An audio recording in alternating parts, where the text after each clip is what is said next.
Good evening, Lions fans, and welcome to Truelove's Pizza and Grits Thursday Night Preview, an hour-long discussion of Columbia Lions football from Truelove's Pizza and Grits on Riverside Drive. Now, here are your hosts, Dan James and Eddie Bobo. Thank you, Bill Jones. Welcome to Truelove's Pizza and Grits, 1144 Riverside Drive. We are sitting in the Lions Den, which is a nice thing that Kathy and Glenn have chosen for us to be in the middle of the restaurant, which is way cool. So thank you very much. And we've got all kind of paraphernalia here. If you've never been into Truelove's, you need to come in and check out what all Lions stuff you'll find. As a matter of fact, True Lion fans. Yeah. Well, yeah, new Lions fans. When the thing about it is, I still think Glenn, in the early morning darkness of whenever, went and got that sign. Had to have got it. That's a high school sign. Yeah, that's way cool. But I'm gonna tell you what, guys, Columbia Central High School is coming along beautifully. It is. You know, it's on track to be done. Christmas break. It's looking good. You know, every day when I'm driving up there, I see what they're working on right now, and it's the main entrance that goes into the gym and all that. And they just put some of the glass up this past couple of days. So it looks really sharp. So, cool. Yeah. Cool. It's going to be a very impressive atrium once they get that open. Left side will be the band room, right side will be the auditorium. And that'll take you into the gymnasium. And then down through there is going to be the Wall of Fame or Hall of Fame or trophies and all that kind of stuff? I think. I'm not sure. I'm just looking forward to getting my locker room finished. Well, yeah. We'll just be happy when we get a locker room for the first football players. Exactly. It'll be nice, is that any time soon before the end of the season? I would say it's probably not going to be done before the end of the season. The construction company that's doing the school, though, they have at least stepped up to the plate and say they're going to finish the locker room. Right. So they came in and finished the masonry work that Coach McCollum started, and then they started with the woodworking on top of the masonry work. But you know, it's obviously not priority right now. They have to finish the school first, so it'll get done. I don't know the time frame, so I just gotta, I guess, ride the storm out, I guess. So, as we all have to. Yeah, we do. So, if you're seeing a little odd things on your TV screen, they're open. No. It's Coach O. They're opening the door, and the sunlight's coming in, and that's what's causing the little fuzz on the camera. So, just want to let everybody know that. See, it's happening again. Thank you very much. But anyway, that'll go away in about 10 minutes when the sun goes down. Yep. All right, we've got to go back and revisit the Spring Hill game, the big backyard bowl, sponsored by Parks Motor Sales. The fireworks, the pageantry that it was, and it was a ball of fun, guys. And I'm going to tell you what, our guys showed up. They did. You know, it was a fun night. There was a lot of stuff going on that night, and great football atmosphere. It was, you know, it was as much like a college football game as you're going to get to being in a high school football. I get, you know, you had all the pregame activities, you know, the fireworks. Obviously, two good football teams. Then you had the different things going on at halftime. I mean, it was a whole production that was put on that night. So thank goodness our players stayed focused on the task at hand, and like you said, they came out and they played their butts off. How do the guys manage to keep focus with all the stuff that goes on with TV? Of course, my TV 30 was there, and they worried me, but that's neither here nor there. You guys don't have to worry about that. Well, you know, but it gave you extra TV timeouts for sure. And we went over it Thursday before the game, and I said, hey, you know, the game's on TV. Y'all already know that. I said the main thing that does is that, hey, we get extra timeouts. That's actually a good thing. Right.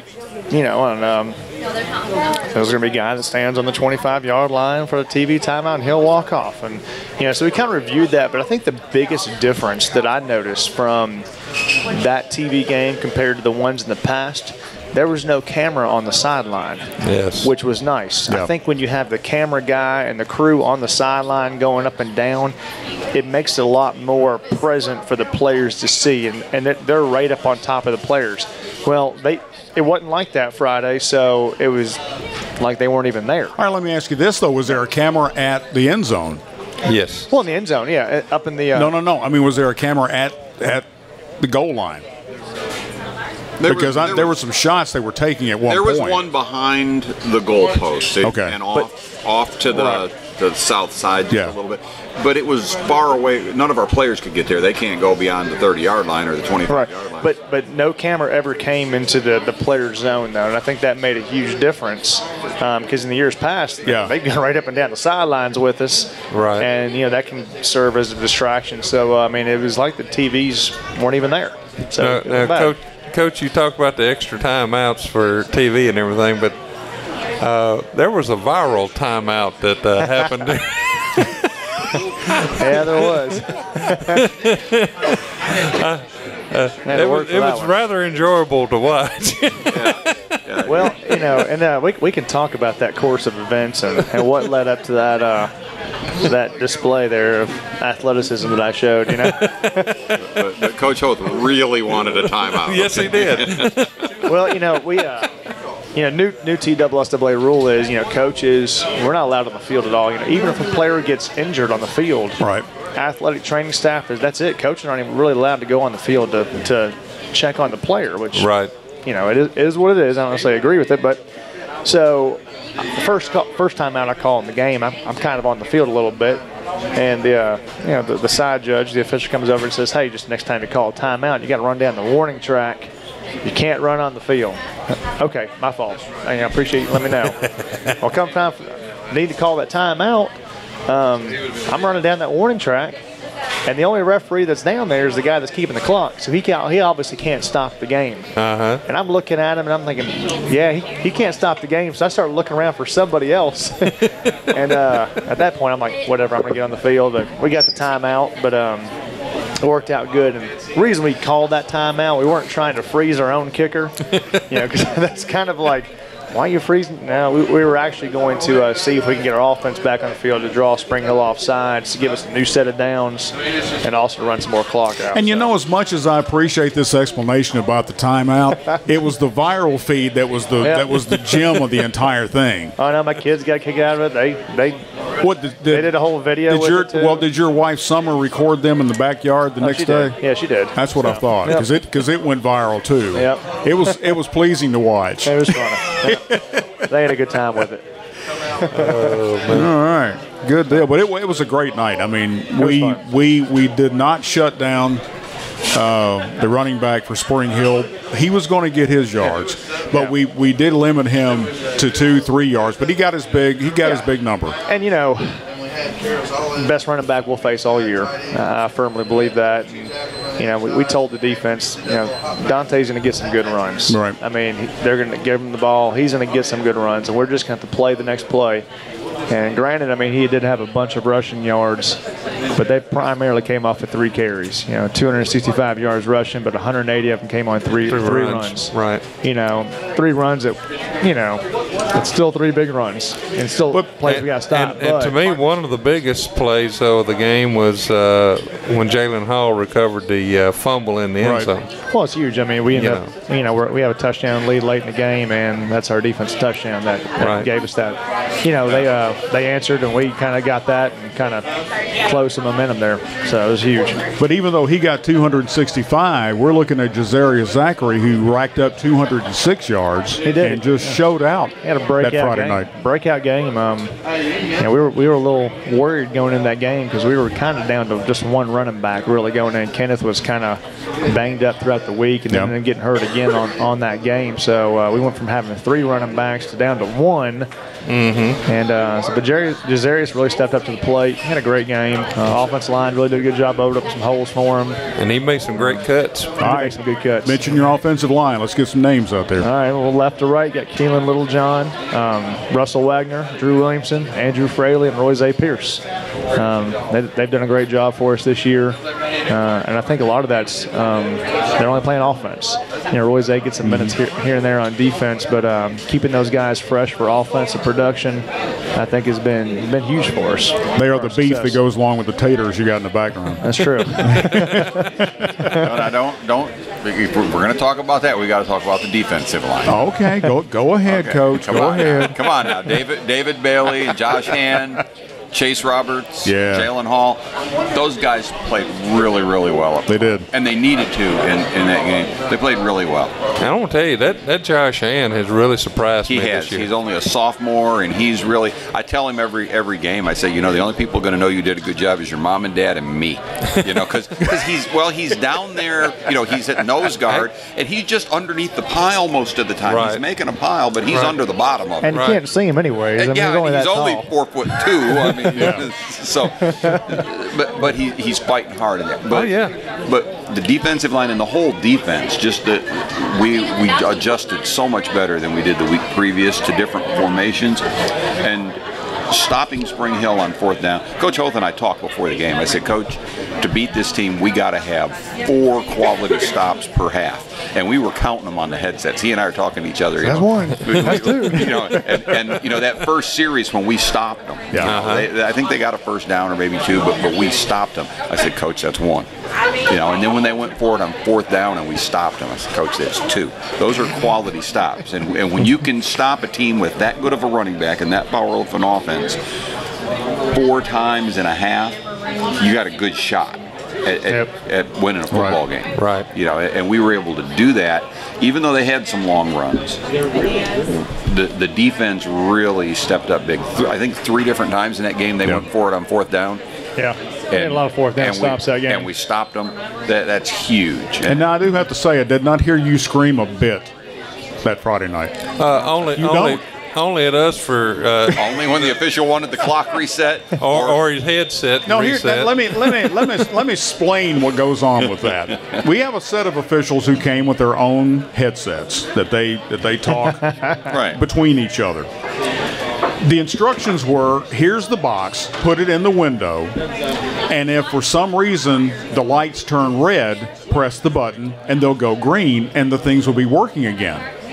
Okay, that works up until the battery dies in the box. Right. And then we're screaming down at the field, your battery's dead. And they keep hollering at me on the headset saying, the official said to tell them to push this button. And they pushed the button. I was finally kind of hollering. Thank you, Coach. Then I finally hollered out the window real loud. He's halfway out the window yelling at the official on the sideline. I said, your battery is dead. See, I tried to keep I kept my calm all night because I knew we were on TV, so I couldn't overreact. I was like, I'm not going to throw my hat tonight. Up until that timeout, then everybody, the whole world saw that. I wasn't really overreacting, though. It was just, it was more just reacting, not over. That's right. He was passionate about getting the timeout. That's right. Yeah, and one thing too that I have to say with my TV 30, and I'm not naming names because I don't know who the production directors or the technical people are. Oh boy! But I had taken a wireless microphone and given it to Chris Pointer. I said, go down and get the coin toss. Well, 10 minutes before the beginning of the broadcast, they're saying, well, the referee says he's mic'd into your system. I said, he's not mic'd into my system. Well, the referee says he is. I said, well, the referee's lying. I know what's plugged into my system. I said, there's only 2 things plugged into the system, me and the wireless microphone I installed in it. Well, the referee said, I said, I don't care what the referee said, he's wrong. So that's the reason I had Chris down there with a wireless microphone to get the coin toss. There you go. So TV people are, I love newspaper reporters, and one we have here is Mo. Mostradamus. That's on Fridays. Yeah, we got Mostradamus. He's here. Maurice Patton, ladies and gentlemen, from the Daily Herald. Thank you very much for showing up, coming in. We appreciate it. We love having you on. I'm just glad I could get here. Why is that? The way our production times are these days, this is kind of our sweet spot, and so I've not typically been able to get away quite as early as I have today. So it was a good day. Good deal. Yeah. You going to eat with us? That's a stupid question, I know. It was. Is there food? It was. That's right. And yes, I am going to eat with you. All right, so what are you covering now? Of course, you got football on Friday nights, but you're also doing volleyball right now, There's too, a right? volleyball going on. Yeah, I was over at Columbia Academy earlier this week for their District 6A volleyball tournament, which they won. So they go down to Chattanooga Monday for regions. Wow. Yeah, you had 5 Class A volleyball teams in Murray County, and they've all been in the same district until this year. Wow. Not only are they in 3 different districts, they're in 3 different regions. Good gracious. Yeah. You know, the folks out there in Hermitage. Well, you said you didn't want to say anything bad about TV folks. I'm not going to say anything bad about the TSSAA right now. So, but yeah, doing a little volleyball in addition to trying to keep up with football. And I got to say, this has never stopped you before. Kinder, gentler Mo. No. Every now and then. Okay. All right. But yeah, so I'm glad I could get here. All right, what was your take on Columbia's win over Spring Hill? I think these guys already covered it really well again, and talked to Jason after the game. You know, the job that they were able to do on Dante, the numbers don't show it, but they did a pretty dang good job on Dante. And I mean, this is a guy who can take it to the house anytime he touches it. Right. And you know it on defense. Spring Hill knows it on offense, and that's why they give it to him as much as they do. Because I mean, it's like water on a rock. You know, 3, 2, 4, 6, 70. Right. And so you try to limit the 70s as best you can, but he's. I don't know if you guys have got a chance to see Ty Chandler over at MBA, who's now a freshman up at UT, but I've got a good friend who watches a lot of high school football, and he seems to think they're very comparable backs, which I think is really a compliment to Dante, because the power-speed combination that Ty brings to the table, I think Dante is very similar along those lines. I don't know if I would have said that, but I wouldn't disagree with somebody else comparing those two. I think Georgia Tech really got a diamond in that one, and saying that to get out of that ball game with a victory, I think speaks volumes for Columbia Central and defensively in particular. But again, I think Jazarius came in. Oh, man. I think Jazarius came in and was really inspired by Deuce on the other sideline as much as anything. Right. It's like, hey, it's two good running backs out here tonight. You know? And I think from the first touch he got, he's like, I'm going to be here all night, guys. You know? He ran hard. He ran really hard. It was fun to watch. Yes, well, I'm not going to take any credit for that, but I did tell him the Thursday night before the Friday game that I would call out his number and full name if he does something good. Well, he lit it up all night. I was calling his name and number all night long. And, you know, spinning ahead. Now, how is Corey Fields? Corey's still a little banged up. I'm still recovering from that ankle injury. He's able to practice a little more this week. But you can tell he's still not. I'd say he's probably 75-80% healthy right now. So we'll see. I mean, I'm not sure the number of touches he may get. You know, tomorrow night is still a work in progress for him. So, all right, Coach. What about your defense? Are they banged up? No, defense is in pretty good shape right now. The defensive line is all healthy, knock on wood. You know, our linebackers are in pretty good shape. Of course, I mean, you know, D. James being out, obviously, but he's out for the season.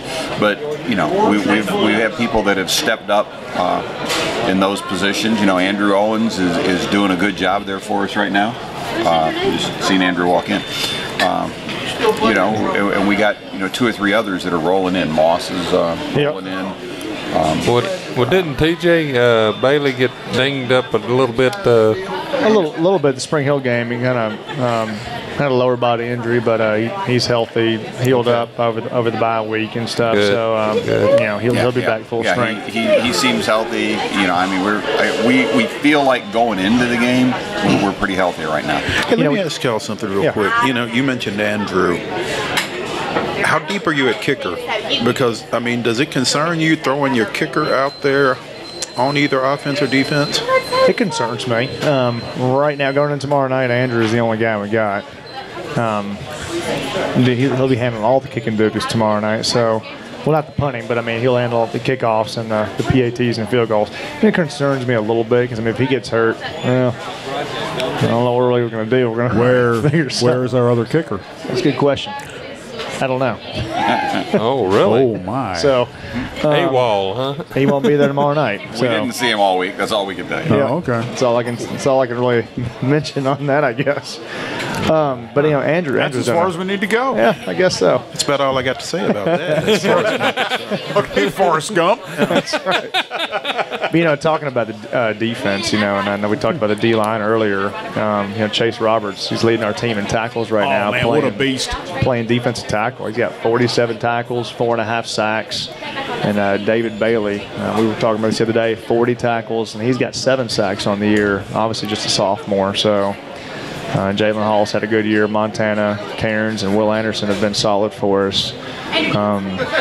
Dontavius Brown has been a really good addition to our football team this year. He's been a really good corner for us this year. Des Brooks has done a good job. And then, Bryce Mangrum is my beginning of the year. He was my wild card that nobody knew about. And hey, he's coming on strong. He's very athletic, and he's got a nose for the ball, tackles well in the open field, and just does what he's coached to do. So he's been good, and Jermaine Moss, Tyler Osmond rotating at free safety, still trying to find our niche there at that position. Tyler brings good characteristics that Moss doesn't have. Moss brings some things that Tyler doesn't have.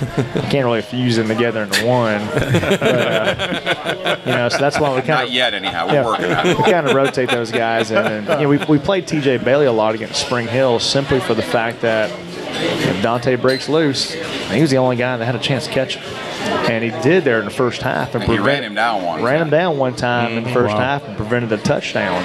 That doesn't happen, then it's a different ball game in the second half. We don't go into halftime with the lead. So, TJ is always there, if we need him. But I like keeping him fresh for offense. He's so explosive on offense. But he's done well for us on defense when we've had to throw him in there. So, but we're playing much better than we were a year ago. Hopefully tomorrow night we can continue that trend, and it's going to be one of those games, kind of like, I don't want to say like the Summit game, because that obviously didn't turn out the way we wanted it to turn out, but as long as we're able to adjust to formations and get lines up. Their offense is similar to Summit. Right. They're going to run wing tee. They're going to get in there and pack them in tight. So how many times does that make this year we faced the wing tee? I don't know. But it seems like every game. I'm up to here with it, though. I know that. But here's the thing: you're 5-1. We are. Yeah, we've done well. It's going to be real similar to Summit because Coach McCurry at Franklin County used to be at Marshall County, and Coach Coleman at Summit used to coach under Coach McCurry at Marshall County, so they kind of run the same type of stuff. Right. They don't have Ty Carter, though, like Summit did. Right. But they do have a pretty solid running back, number 27. He'll be a handful to stop tomorrow night. And, their offensive line, they get after it, they block, and they stay with their blocks, and they do a lot of cut blocking. And, we'll have our hands full. But as long as we can line up and adjust, I think we'll be okay. So hopefully we're focused and ready to go. Okay, we're going to do this because this story is already written for tomorrow. And we're not going to give anything away. We're not going to ask Nostradamus for his prediction because you have to pick up tomorrow's edition of the Daily Herald in order to find out. So we're not giving anything away tonight. Sorry, folks. Appreciate that. Hey, it's a thing between reporters. Hey, we got to sell some papers. That's exactly right. Yeah, I agree with that. Because I don't get to eat free every day.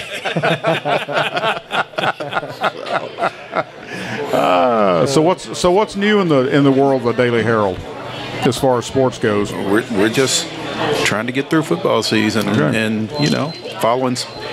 having some fun covering football this year with all of the good teams we've got in the area. I came down here last year and everybody was kind of struggling, but these guys are 5-1. Mount Pleasant's 5-2 going on the road this week. Columbia Academy's ranked number 3 in the state. Spring Hill just fell out of the rankings in 4A this year. A lot of fun. It's kind of tough deciding where to go from week to week too. But, no. Lions are the ones. Lindsey Nelson Stadium. Hey, we're home tomorrow night. Yeah. You ain't got to travel anywhere. You don't got to go far. You come right to You've been around Roger White too long. Yes, sir. Because he would say that very same thing. Actually, I don't care what else is going on. There's only one school in Columbia. Are you going to be at our game tomorrow night? I am going to be at your game. Okay, good. That's all we need to know. There we go. That's all we need to know. The rest of them can have their own reporter. We've got ours. Yeah, but I'm actually looking forward to it. And I wanted to come back to Jason for a second because you were talking about Bryce Mangrum. And I like the way he comes downhill. I do too. Yeah, I bet you do. Yeah, but you kind of said he was your wild card coming into the season. What were you concerned with as far as he went? Well, he was one of those guys. He came on last year near the end of the season and kind of made a name for himself. Probably 8th, 9th, 10th game of the year, and worked hard in the off season. We tried him out in spring ball. And he's one of the most athletic kids we have on the defense side of the ball. But, in 7-on-7 throughout the summer, he was the one guy that was consistent, always in the secondary, always being where he needed to be, making plays, and played the run really well. And he's one of those guys that in our type of defense, you need a guy to set the edge that's going to come up here and be physical and also be able to drop back in coverage, because that strong and weak safety position, you kind of got to be a hybrid. You have your linebackers, their specialty is taking on blockers, making tackles. Then you have your free safeties and your corners that, I'm going to play the pass. And these guys got to be able to do both. And, it's hard to find those players that are really good at that. And I feel Bryce has been that, I'm just glad he's a junior. Another year. Bryce is what I call deceptively athletic. Just to look at him and to watch his Coach, body. I'm deceptively athletic. No, you're not. No, you're not. No, don't go there. He didn't deceive anybody. No, I don't mean he doesn't look like an athlete, but he doesn't look like a hybrid. He's kind of long and lanky, and you would think you would pigeonhole him in one position or another. You wouldn't think he could be that physical guy and that pass coverage guy too. Is what I mean. But he really excels at both. He's got a good head on his shoulder and knows for where to be, and it makes him kind of deceptive as to how athletic he really is. And those positions, they're not going to be your leading tacklers in the games, but they're going to do a lot of the intangibles that you don't really get stats for. As far as I'm talking about coming up and setting the edge and forcing the run plays to go back inside your linebackers. You don't get a stat book for doing your job in that, but he's done a good job of that. And, Andrew Owens stepped in last week, did a good job of doing the same thing. Did. So yeah. And one player that we had that we didn't really realize how good he was until after the season, and this is, I believe, this may have been when you were still in Mount Pleasant, but Ian McNeese, he would do the same thing. He was an incredible player, and it was like at the end of the season you go, wow, he did a lot. Well, I coached Ian. When he came to Columbia, I was still the defensive backs coach, and transferred from Mount Pleasant. And after like one day of practice, I said, this kid's really good athlete. He's something special. And he ended up being a backup that year. But I knew heading into next year, I was like, man, McNeese is going to be our lockdown corner, hands down, because, like you said, deceptively athletic, very fast. Right. But I think what made him so good is that he was very football savvy. I mean, he knew what the coverage was supposed to be, and he knew where he had to end up, and he knew how to play the position. He knew his run fits. I mean, I'm not gonna lie. When I was defensive back coach, I had a lot of good football players. I mean, I had the pleasure of coaching Ian and Eric Ballou and Colton Ballou and Landwehr. You had the cream of the crop. I had some good kids. Hey, during some of those runs, we wouldn't even call a secondary coverage. Yeah. We had like 25 coverages in the secondary, and Eric would just call the one that he'd want to call out there. And I'm sitting there on the side like, I think they're running this coverage. Yeah, they're running that coverage. He just called himself. He did. It was nice. But there again, he was one of those phenomenal players he too. Was. That just over and above what you expect. Well, Coach Binkley, he coached him in 2012 when me and Rick were in Mount Pleasant, and we talk about it to this day. If every now and then, like if you were to pick a corner, who would it be? Ian McNeese is always one of the two names that come up out of all the coaches, all the players that we've all coached at corner. He's one of those two names that come up. I'll take Ian McNeese any day of the week. Oh yeah, right. Reckon he's got any eligibility left? I wish. I got the chance to go down to Pulaski yesterday and listen to Kippy Brown, and the one thing he said was, if you're going to coach, you got to have players. They make you a lot better, don't they? They do. They do. I mean, when we went 2009, 10, 11, and 12, we had some good coaches. There's no doubt about that. But we had some good ball players too. And that's just part of the game, Speaking of that, we're going to retire the number 30 jersey on Friday nights at Lindsey Nelson Stadium for Fred Sparkman and for Darius Goff. We are. It's going to be an exciting time. Probably the last number that we retire. We might retire some jerseys moving forward. We have some other good ball players come through Columbia, and we'll probably retire some jerseys. But as far as numbers being retired, and we'll talk about that in a sec too, of why we're going to limit that. But had the pleasure of being associated with both of these fine young men. I played ball against Fred in high school. Me and Fred were same age, and when the Columbia Spring Hill rivalry started back up again in 2001, I obviously played for Spring Hill. He played for Columbia, and it was really hyped up a lot our senior year. I think the time we played, we were actually decent. We were like 3-2 or 3-3, before we were on our downhill side, and they were undefeated. So it was a big game, and obviously Columbia beat Spring Hill, and it was a 1-point game. But I remember that, because I remember after that game, me and Fred were both sitting in the ambulance after the game, both getting IVs, because I cramped up every game. I don't know, but. So I'm not the only one that does You're that. not the only one. Thank you. Yeah. All right, good. But I would always survive through the game, but as soon as the game was over, I was done. Yeah. But I remember we sat there in the ambulance, both getting IVs, and we competed against each other in track, and phenomenal athlete, obviously. So you won Mr. Football that year, which was I think the only one in Columbia football history to get that accomplishment. So you had an outstanding career. Then Tre'Darius Goff. Wow. All you can say is wow. Yeah, wow. And I think I talked to Maurice the other day. I said, I could probably count on one hand, and probably, one or two really of the tackles I actually saw him miss. Like, he never missed a tackle. It was. Well, and Tre'Darius, if he did, he was out of position. Well, Tre'Darius played more games than any other high school player that I can, because we had 2 state championship runs there. So he played, and he started his freshman year. He started as a defensive end, because I coached the D-line way back then. He started as a defensive end for me and played defensive end all year. So he played 10 games those first 2 years each year, and 15 games those second 2 years. So he started like a total of 50 games as a high school football player. I don't think anybody else has done that. And he won offensive and defensive player of the game. And I don't think that we've ever had a player that busted another kid's spleen and he was carrying the ball. Well, that was Anderson County. I'll never forget that game. Well, he injured a lot of people. I remember, back in those days, when Ensworth was, was rolling over people too. We would always have a scrimmage with Ensworth preseason, and it'd be up on our practice field and talk about some battles. When Ensworth was winning the state title and we were at the state title those back-to-back years, we would go up there for about an hour and a half and just pound on each other.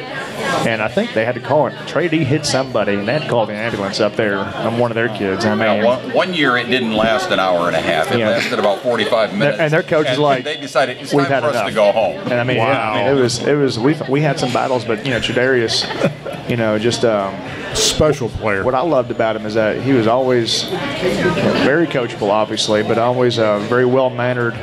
Yes, sir. No, sir. Very attentive. Well, but until the 15-yard penalty. Well, and here's the great thing about him is that he was that player that off the field, he was off the field, but when he got on the field, it's Dr. Jekyll and Mr. light switch turned on, and you wanted him on your team. Right. And he wouldn't say much off the field, but if the players that would play with him on defense, I don't know what you're talking about. He talks all kinds of mess on the field, but yeah, that's what that referee said. Yep.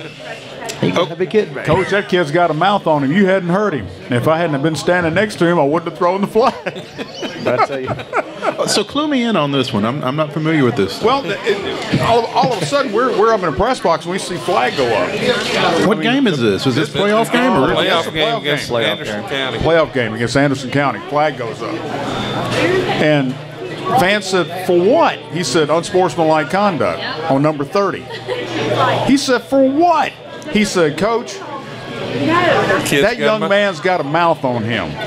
He said, if I hadn't have been standing next to him, I never would have called him. He said he called that guy across from him something, and he said I had to throw the flag. You got to be kidding me. We hadn't heard him talk. He told him, said, "I'm going to be here all night." We had kids come to our radio show at that time, and they would always say, and Trey D, man of few words, man of very few words when you got him into an interview situation. I'll trust me on that one. Yeah, I know. Yeah.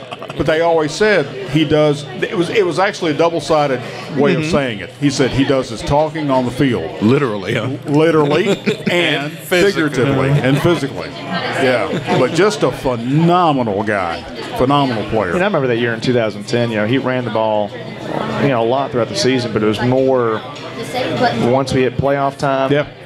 All right, it's time for Trey to run the ball. We kind of held him out on offense a lot until we definitely needed him. And he would just, when he ran the ball, he's 240 pounds. Yeah, but Coach, I remember how many Wildcats did he score on? Oh, a bunch. We get into the 6-yard line. Don't he hold the touchdown record for? I believe so. And then you got Shaq pulling and lead blocking for him. Yeah. So, good situation. It's always a good situation. Very good situation.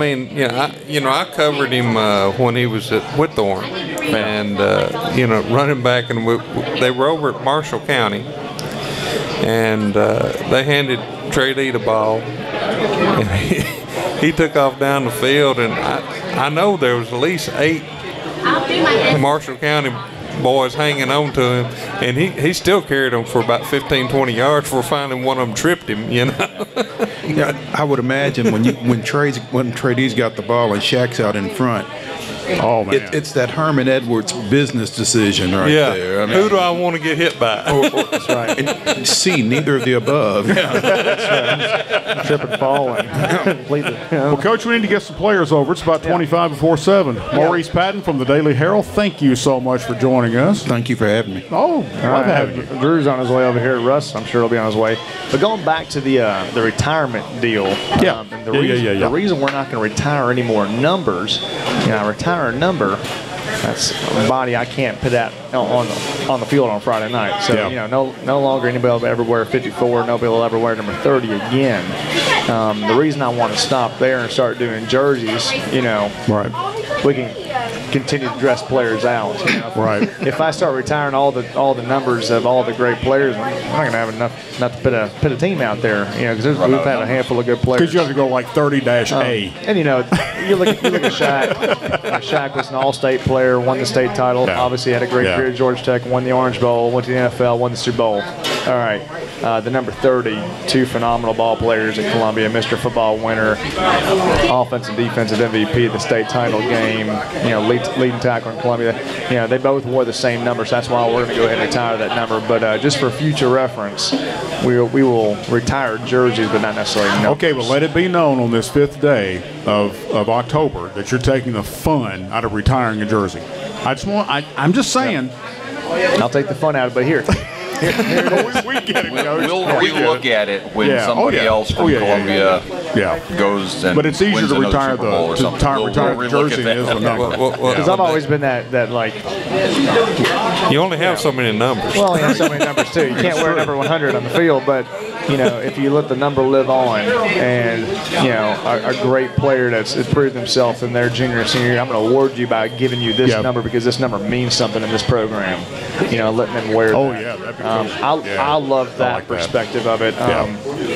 But we're not going to do that with 54 and 30. We're going to retire those numbers and we're going to hang them up and let it be. And for all who did not remember, they retired Shaq's jersey back in July at the Boys and Girls Club, and they did the reopening of the Boys and Girls Club. So that was the night they did that. Simply because this time of year, you ain't getting him back in Columbia. He's a little busy. I don't know why. He's busy tonight, actually. Yeah. See, he could have been here tomorrow. Yeah, right. Slide out and let some of these players get in. I'm going to slide out, Coach, and let some of your players get in. A couple of your regulars are over Thank you, here Mo. waiting. Appreciate it, buddy. They always got something to say. Thank you, Maurice. Thank you, Coach. Yep. He is a valued asset to the Daily Herald. He comes with a wealth of knowledge as well.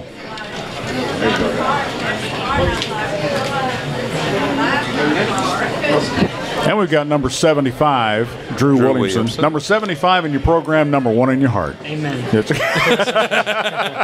And number 68. And number 68, Russell Wagner. Number 68 in your heart.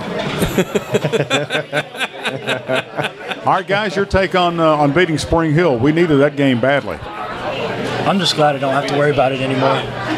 Senior year, you got to beat them. Other than that, it's not my responsibility. So that's right. It's over and done with.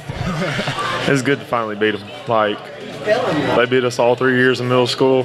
Yep. Beat us freshman year. Then we took the 2 years off with them, and then finally got them.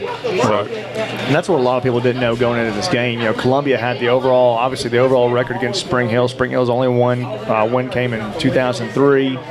And Columbia's owned the series, but coming into that game, this group of seniors against their group, it's the first time they've been victorious against them. So it was nice to see the hard work pay off. Because the series has been off, 2 years, 3 years? Yep. It was off during their sophomore and junior season. So,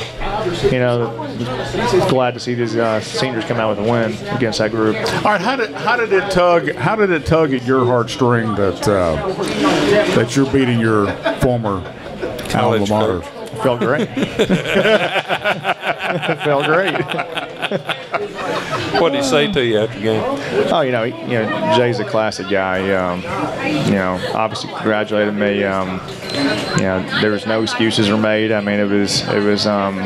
We played a good game. They played a good game. He's done a really good job with that program. He's got some good talent, but he's done a good job. He's bringing some discipline back. And I say that, he's kind of like me. I learned a lot of coaching from him, and I suspend players when it's necessary. I mean, he had to suspend some players. He had one of his starters was out the game against us too, the Odin kid, and credit for him for sticking to his guns and staying true with what he was going to do, and that's going to pay off for him and his team in the long run. Establishing that discipline. So I did hear from several folks that when the game, of course, being televised on my TV 30, there was a lot of angst in his face when the camera would pan over to him.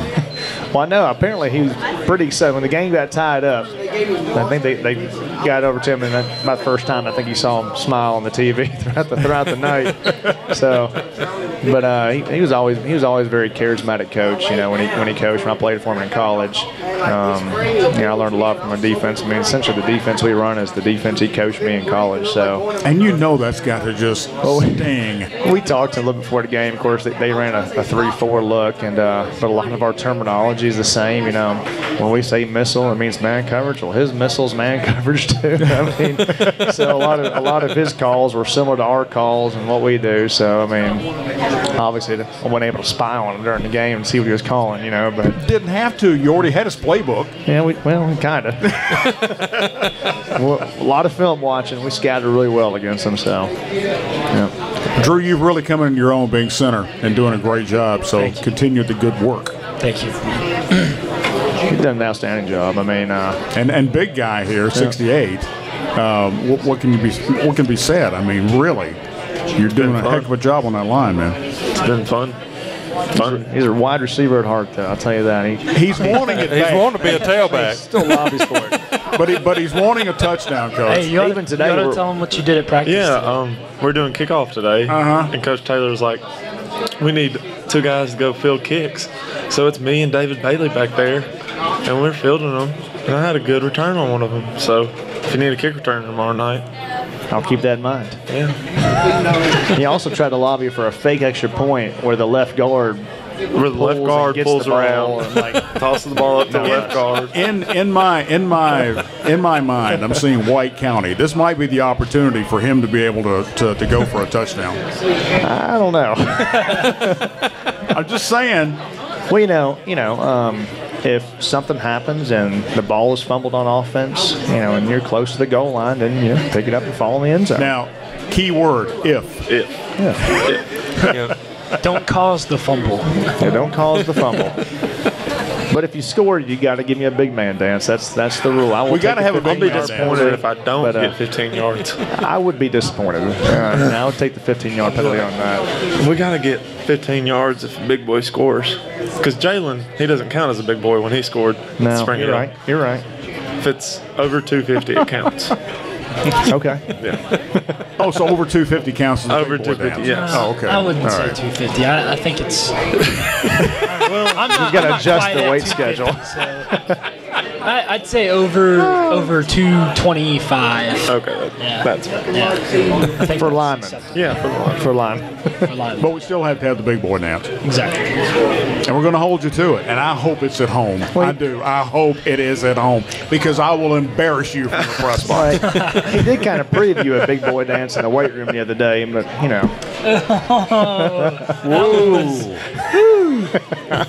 The thing you did for Coach McCollum. Oh. Yeah, he gave a little preview of a big boy in the weight room, yeah. It was disturbing. Was it ugly? You want to explain? Yeah, a couple of the skinny guys who have the six packs and the chiseled abs and all buff and all that. Funny. They like to take the shirts off during workouts. Mm-hmm. And I thought, I gotta. Why not me? Yeah, why not me? You've got a six-pack under that, man. Yeah, I'm just saying. it's just very well protected. The dancing that went along with it, though, is pretty fun. I was a belly dancer. Anybody have their cell phone? No. Oh, okay. Probably a good thing. Are you sure? It may go viral, man. You don't know. I think he's safe. He's safe there. Okay. All right. All right. What about this week, guys? Physical. They're going to be physical. It's going to be probably 10 guys in the box on defense. They're going to line up 10 in the box and just run the ball. Run the ball, run the ball, run the ball, run the ball. Yeah. And then pass the ball. Yeah. And then run the ball. Run the ball. What should we expect from Franklin County's defense since you guys are offensive guys? I don't know. I have so much confidence in our offense. I just don't. I mean, obviously I watch film and stuff, but I don't tend to worry about other defenses compared to our front five and our skills on the outside and stuff. I think we're going to be able to handle them pretty well from the offensive side. I feel like us up front, if we get that 3-yard push, get our running backs going, they can just dance and do all their stuff. Just got to get them to the side. Anybody dancing? Well, you know the moves I know they like to do. I know. We can just get them that 3 yards and then let them go to work. And then get Darian, let him do his stuff back there. Just give him time and let him work. And you see, a lot of people don't understand that a 3 to 4 yard run is a very successful play. Yes, it is. And for an offensive lineman, if you look up first down and you got a 4 yard run, that's 2nd and 6. We did a pretty good job. Anytime you gain positive yards, especially 4 yards or more, you did something right. Right. Because it's a lot different being 2nd and 6 as opposed to 2nd and 9. Because if you can get 4 yards and all of a sudden you get 4 more yards, it's 3rd and 2. You feel pretty confident you can get a first down. I know a lot of the crowd, they want to see the 15, 20, and the 50-yard runs. It's just not going to happen every time. But when they do happen, these guys make it happen right here.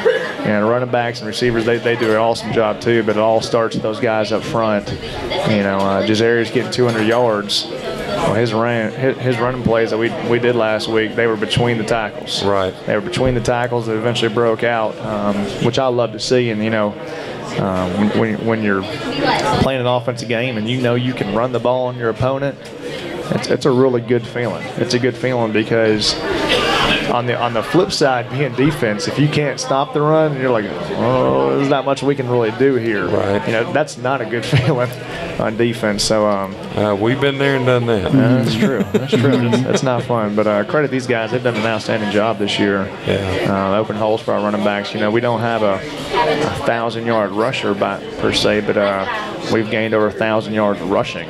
But with using a variety of players. But if Zachary shows out like he showed out at the Spring Hill game, who knows? We have 3 players right now that have over 300 yards rushing, and another one that has over 200 yards rushing. So, which I think is another credit to the offensive line. You get multiple guys that different running styles are able to get yards. And I do want to remind our viewers that the 2010 state championship team was 8-2. Because we lost to Tullahoma and we lost to Lincoln County. Yeah. Lincoln County game was where we changed quarterbacks. It was. Well, and we still ended up barely losing to Tullahoma on that 2-point conversion. Yep. And Tredarius, we go back talking about him. He felt horrible about that.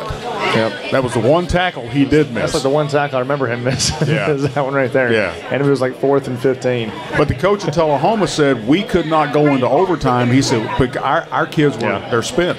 And that's why totally he went for 2 right there. That's why he did the fake extra point. He knew they were done. But they were 8-2, and we still win the championship. That's right. And high school football is not about necessarily going undefeated. It's hard in any sport to go through an entire season and not lose a game.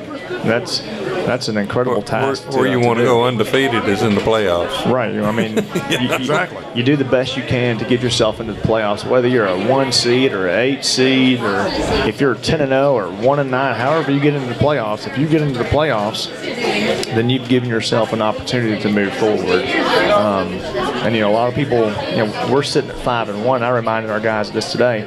We're 5-1, but we got to take our record and we got to toss it out the window, because the only thing that matters is we are 1-1 in the region. So for us to make a playoff push moving forward, it's got to start tomorrow night with Franklin County. And you remember our 2001 team went 10-0. Greenbrier comes in here and hands us. They hand us a big loss. I remember the 2001 team. I lost to him 20-7. And believe me, my brother-in-laws remind me about it all the time. Hey, you remember that time we played you and beat you? Yeah, I remember. Both my brother-in-laws played for Columbia, so. But Greenbrier brought a little running back in here that was he was like 4'8" and the size of a bowling ball. Yeah. But as soon as he would hit the corner, man, he was gone. There was nobody on our team that could catch him. Was it Greenbrier or was it Springfield? Was it Springfield? I thought it was Greenbrier. No, it's Springfield. Okay, I'm sorry. I stand corrected. Springfield. I remember that. They had some bowling balls. They had some big old guys up front. I remember that. They did. Had was an incredible offensive line. 4'8" can run like that. You're not. Imagine if I'm you get telling 6'6" back there running. 6'6" running like that. Oh yeah. 6'6". Okay, all right. Still going for that touchdown. That's what you. It's like a dream, isn't it? Yeah. Because when Coach Stone was here, the 8th grade night, he came to talk to us when we were in 8th grade. Mm-hmm. I said, Coach Stone, can I get one play at running back in my high school career? And he told me yes. And then I reminded him during our freshman year, and he just totally forgot about it. So I didn't get to strike a deal with you. Hey, he was just doing whatever he could do to get you to play football. He's like, I'll let you run the ball as long as you play.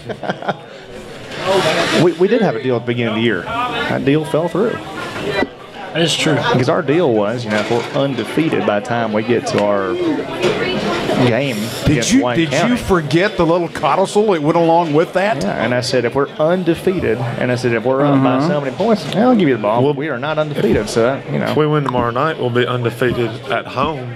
And White County's a home game. Now you're trying to change the rules, aren't you? Just trying to get... Hey, I do applaud your effort. I do. Be undefeated at home.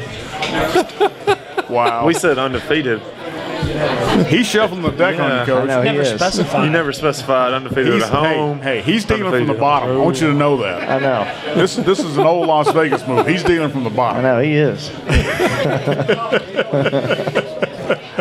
I think there's a few jokers in that deck. Yeah, okay, could be. Well, guys, let's go out and beat Franklin County tomorrow night. Agreed. Let's do it. Tomorrow night's senior night. Yes, it is. Eddie and I will have our AARP cards with us, so don't worry about it. So it's not the last home game of the year. No, it's not. And a lot of people are like, why are they doing senior night in the middle of the season? Now, I want you to explain. And I'll explain that. Because I've tried to explain, and they go, All right, so it all dates back to when I went to my region meeting with all the coaches.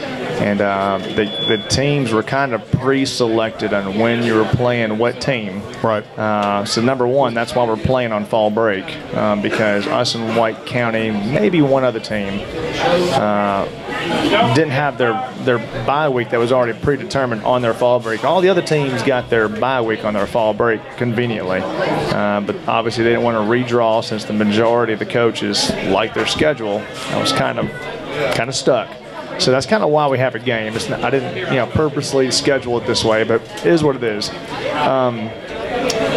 Can't really do homecoming first game of the year. It's too soon.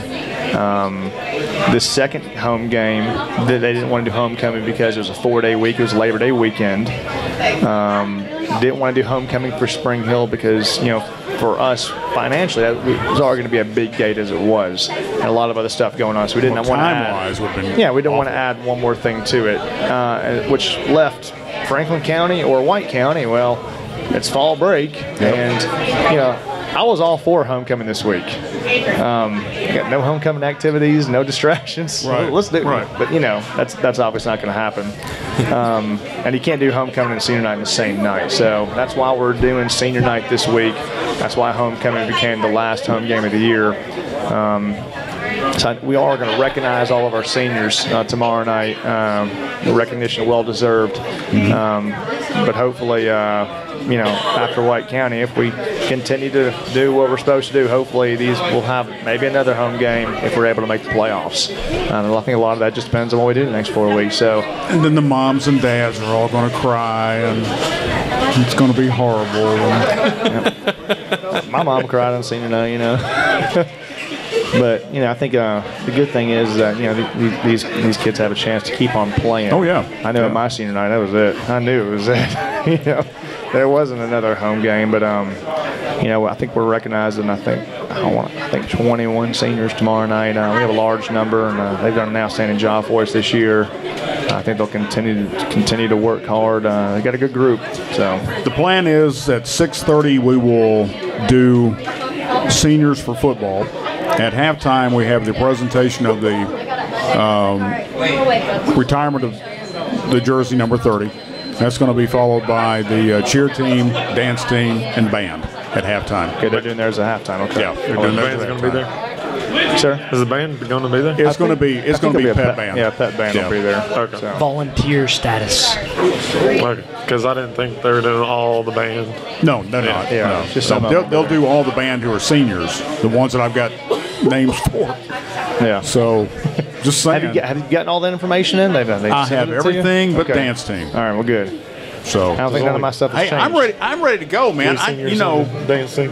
That's just what way it is. I don't wait till the last minute. That's right. And by the way, I will give a shout out to Lynn Roberts. Yep. She does an outstanding job of making sure I have all the names on my list. It makes my job easier too. She already had it all done for me. Thank goodness, because I definitely would have been doing it today. Yes. So make sure you guys line up in numerical order. And we went over that today, so. Okay. All right. Very good. Hey, let's strike a deal real quick. Oh, here we go. Here we are making deals. You'll say yes to him, I know you will. So if you do 4 decide, minutes before the top of the hour, he's making deals. Russ run the ball in for a touchdown. I have to be there to hand it to him. Well, I mean, yeah, you can. You can direct snap it to me. If I decide to let Russ run in for a touchdown, I'll let you hand him the ball. All right. Deal. So it's going to be kind of a this thing never. Wait a minute. This is going to be kind of a modified Wildcat at that point. Correct? It could, but since we've already made that deal, we didn't really go into specifications of how that happened. Okay. Russ could be playing quarterback because you'd still hand him the ball. But can he do that with his number? No, I didn't think so. He can't be. That's one of the reasons Will Anderson changed his number, because we put a little I formation in, but he couldn't be 52 in the backfield, so we had to change his number there. We can get purple duct tape. We can tape over the 8. And I can line up back there at number 6. So Russ has already thought about this. He's already got solutions. Hey, he's put some thought into this. I have another number, so. Yeah, Drew's number's always on the sideline with me just in case. So. Just in case for Russ to, We can get number 6 out there with the number 15 jersey if we just want to switch during one game. It really doesn't matter as long as it's 1 through 49 or 80 through 99. Now you're right about that. It's gonna be one of those. All right, he agreed to it. Let's go before he changes his mind. I didn't see a deal made just now. I didn't see the coach go, we'll do that. He said, if I decide. If is a big word. If is a huge word. It's a huge word, 2 letters, but I'll tell you what, it's a big word. Yes, it is. And you see that deal I'm was gonna tell you what, Coach. There's no specifications. There was no, if we're up in this I'm going to tell you what. know. This season has been a whole lot more fun than last season. There's no doubt about that. Oh, yeah. I've been able to sleep better at nighttime. I bet you have. You're in a better mood. Sometimes, All right, let's talk about tomorrow night's game. How was practice this week? It was okay. Wasn't bad, fall break's always tough. It's tough getting kids to practice, had a handful out on vacation. But all in all, I was pleased with the attendance for the most part. I felt we got some good quality work, and I think we're ready to go. So hopefully we'll show up tomorrow night. Good deal. Game time is 7 o'clock. 5:15 is the Lion Walk. Tailgate starts at 5. So everybody be there. Pep band tomorrow night. Senior night playing Franklin County. Yes, sir. Winchester. Big region game for us. Yes, it is. I told the players at this point it's the biggest game of the year. All right. Biggest game of the year. All right. For Coach Jason Hoth and for Eddie Bobo, I'm Dan James. And remember, go Lions.